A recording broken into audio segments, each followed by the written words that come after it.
is it possible to actually make money doing what you're doing, Julia? Well, I'm probably in the lowest margin out of the three of us.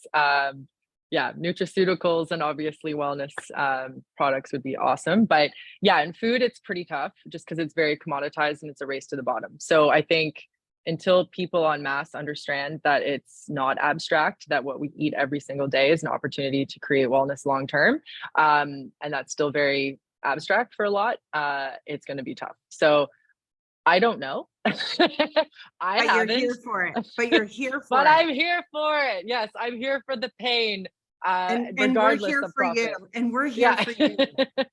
But I hope one day, I mean, that's the goal, obviously, like one day, yes.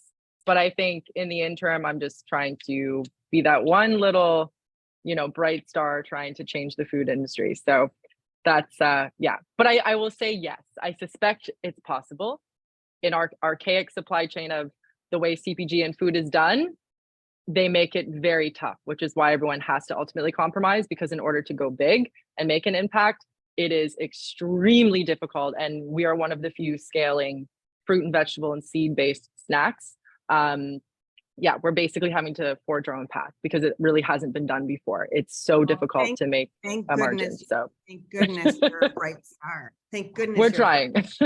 So yeah, I'm the bad one to lead with that question, but I assume the other ladies will have a much more positive, optimistic outlook on making money. That's hilarious. But, yeah.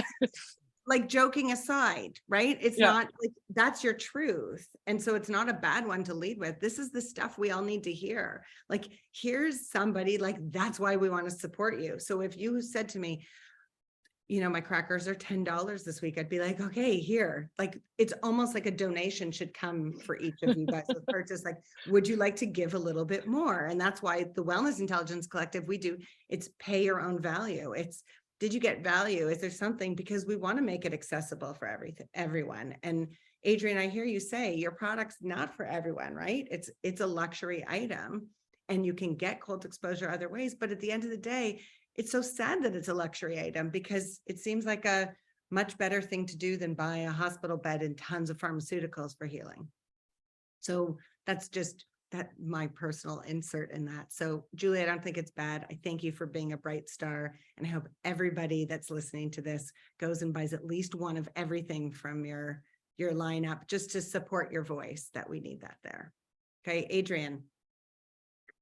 I think if making money is your goal, you're probably not going to want to be an entrepreneur. I think it's possible. I know that it's possible. But I think the goal needs to be on the message. The goal needs to be on the mission. And eventually one day the money will come.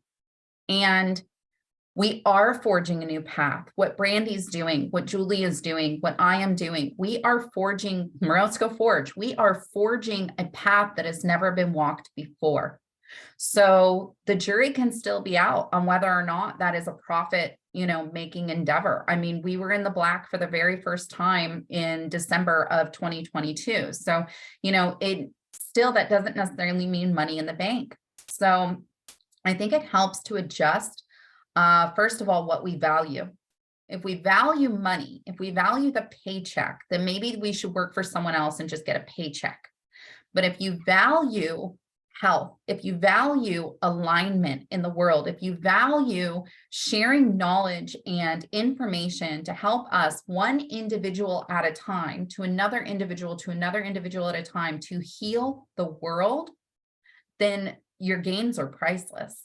You can't put a price tag on that. Will we be profitable? Yeah, eventually, for sure. But that can't be the goal. If that's the goal, go back to the drawing board or work for someone else, because it's not an entrepreneurship. It's not in forging a new path that's never been forged before. Yes.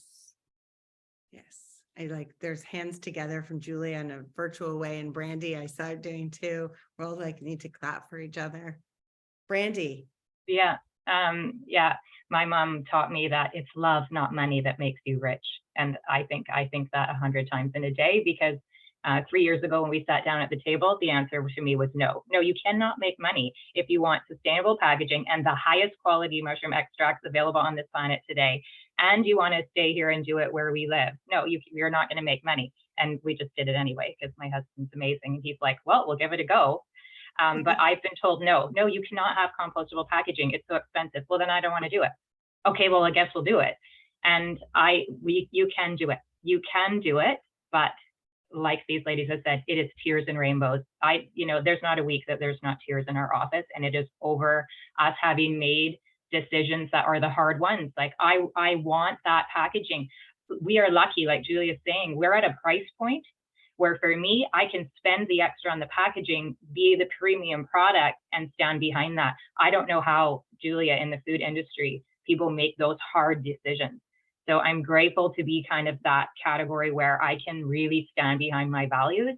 And those people that told me, no, you'll never do it, I love that 2 years later, yeah, we're doing it. And we hope to inspire everyone in nutraceuticals who can afford sustainable packaging to do it. It can be done. We're doing it. And I can't wait to see where all three of us go. And Julia, I'm buying your stuff for everyone in this little community who needs to get behind that, because we need your products to stick around. The lower the price point, the harder it is, I think, to make money and run a conscious business.